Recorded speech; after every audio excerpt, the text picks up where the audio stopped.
Guys આજે તો બનાવવાનું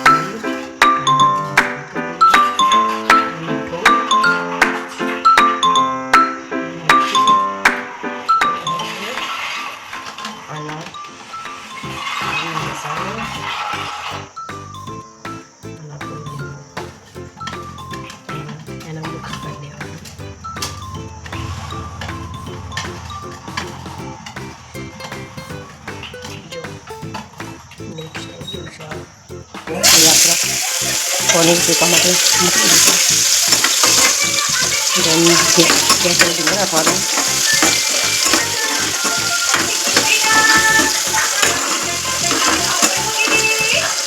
સોફ્ટ તો ભરી થવા દેવાનું નાખી દે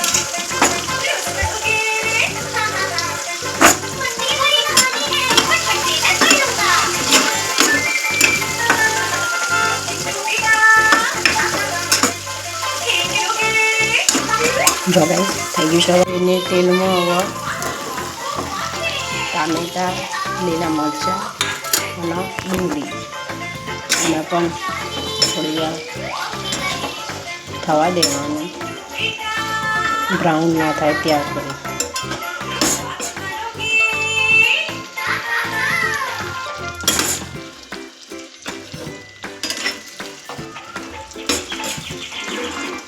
થોડી વાર ढांकी दीजिए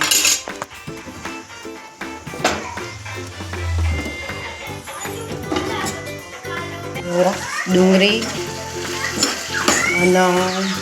लीला मरचा टामेटा અને એવું સરસ થઈ ગયું છે હવે એને મિક્સરમાં દળી દઈશું હવે એ મસ્ત તેલ થઈ ગયું છે હવે એક ચમચી હિંગ અને સૂકું મરચું तेजपत्र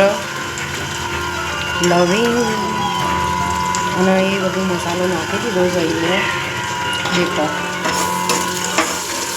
સરસ સાતરી જાય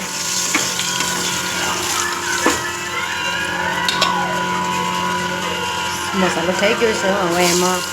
ડુંગળી અને લીલા મરચાં એડ કરી દેવાના થોડી વાર થવા દેવાનું એમાં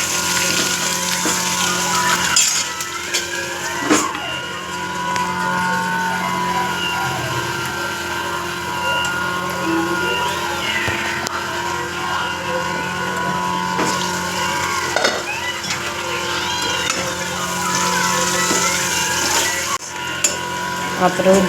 ડુંગળી અને મરચાં થઈ ગયા છે હવે એમાં હવે ડુંગળી ટામેટાની મરચાંની આદુની અને લસણની પેસ્ટ નાખી દીધી આપણે હવે એને સરસ હલાવી દેવાનું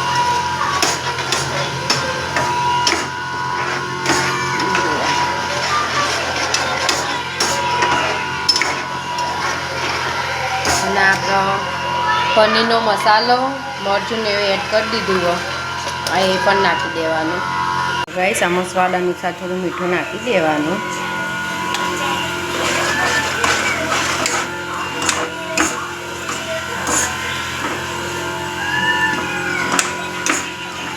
હવે એના થોડી વાર ઢાંકી દઈએ ડુંગળી ને લસણ ટામેટાની એવી પેસ્ટ પહેલાં થોડી પેલી કરી નાખી હતી હવે એમાં પનીર નાખી દેવાનું એટલે મસાલો સરસ એડ થઈ જાય હવાના થોડી વાર ઢોકી દઈશું આપણે આમાં થોડી કસૂરી મેથી એડ કરી દઈશું આપણે એનો સરસ સ્વાદ આવશે આપણું પનીર ટીકા મસાલા રેડી મસ્ત થઈ ગયું છે એમાં થોડું લીંબુ નેચોઈ દઈશું અને સરસ મજાની કોથમીર એડ કરી દઈશું આપણે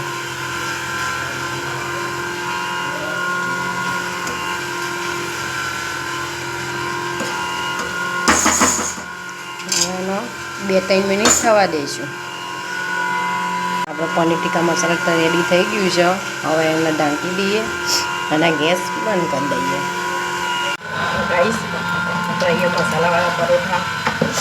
બનાવવાનું ચાલુ કરી દીધું છે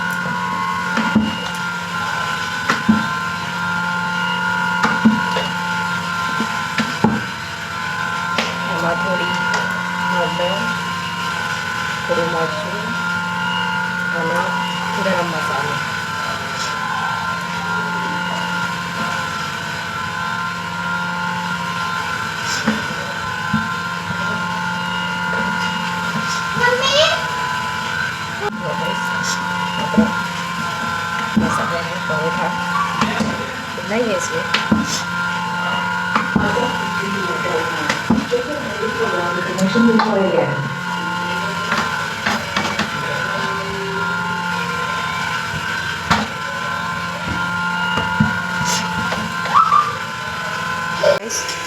મસાલાવાળા પરોઠા રેડી હોય છે.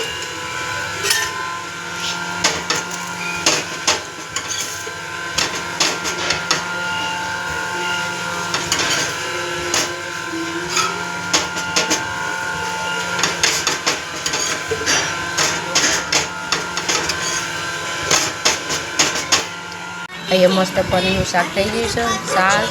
મસાલાવાળા પરોઠા, ખીચડી અને લીંબુ ડુંગળી કાપી દીધી. અમે તો ખાવા બેસી ગયા. બાય.